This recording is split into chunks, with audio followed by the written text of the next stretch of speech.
Ever wonder why we're terrified of shark attacks but don't think twice about climbing a ladder? Or why we're convinced our flight is doomed after seeing just one plane crash on the news? Well, it's not random fear. It's actually a glitch in your brain's programming. And get this, studies show that people overestimate their risk of dying from something dramatic, like a tornado, by as much as 50 times. Why? It's simple, really.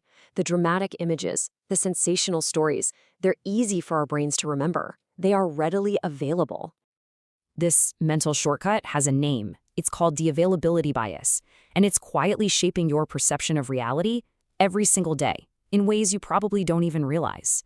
But here's the good news. Once you see the glitch, you can learn to fix it. So, what is really going on inside our heads? How does this sneaky little shortcut actually work? Let's dive in and break it down. Okay, so the availability bias, or availability heuristic, is basically our brain's tendency to take a shortcut. Instead of looking at actual data, it judges how likely something is based purely on how easily an example comes to mind.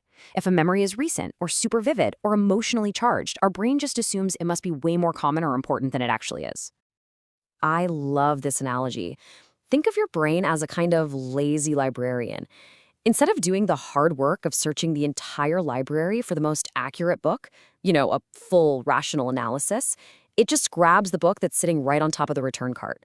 It's fast, sure, but it's often completely wrong. What it should be doing is acting like a detective, meticulously searching all the files to get the real story. All right, this isn't just some abstract psychology concept. It has real and often really negative consequences in our day-to-day lives. Let's look at a classic example that I bet some of you have actually experienced. So, picture a manager. She's sitting down to write an annual performance review for a really talented employee, someone who has been a rock-solid performer all year long. But last week, that employee made a pretty noticeable mistake on a project. And because that memory is so fresh, so vivid, it's the first thing that pops into the manager's head. It is the book sitting right on top of that lazy librarian's cart. And this is where you see the real danger of this bias. That one single recent mistake ends up casting a huge shadow over 11 months of fantastic, consistent work.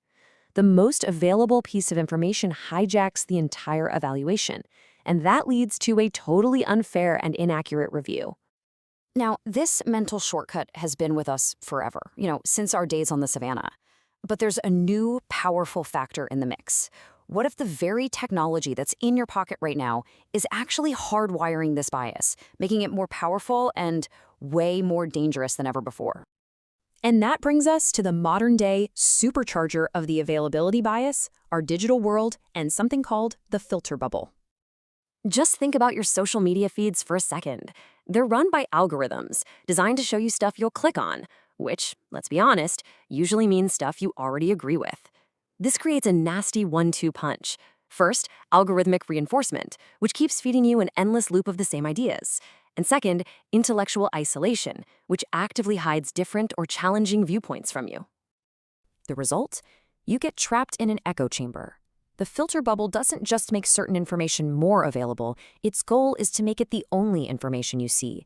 It's turbocharging the availability bias on a massive global scale. Okay, I know that sounds pretty bleak, but don't worry, you are not powerless here. There are really practical tools you can use to fight back and pop that bubble. Here are 3 simple but incredibly powerful steps. First, widen your view. Don't just trust your own memory. Ask for feedback, read multiple news sources, look at the actual data. Second, challenge recency. Get in the habit of asking yourself, hey, is my decision based on the whole picture or just on what happened last week? And third, and this one's huge, actively seek out contradictions. Make it a mission to engage with ideas you disagree with. It's the best way to break out of that filter bubble. Look, overcoming the availability bias is a fantastic first step.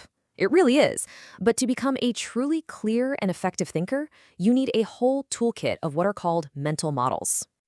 Let's quickly peek at a few others that pair perfectly with what we've learned. Thinking gray is all about resisting those easy black and white labels and learning to see the nuance in things. Playing devil's advocate forces you to argue the opposite of what you believe, which is an amazing way to find the weak spots in your own ideas. And thinking from first principles helps you strip a problem down to its bare bones truths, so you can bypass all those lazy assumptions. Just by watching this, you've taken a huge leap forward in your thinking. Seriously. And if you want to keep building out that mental toolkit to become an even sharper decision maker, we've put together a whole playlist on other essential mental models. All you have to do is click the card that's popping up on your screen right now to continue the journey. So I'll leave you with this question to think about. Take an honest look at some of your strongest beliefs. Can you really trace them back to a wide range of solid evidence? Or are they built on a few vivid stories that were just easily available? The answer might just surprise you.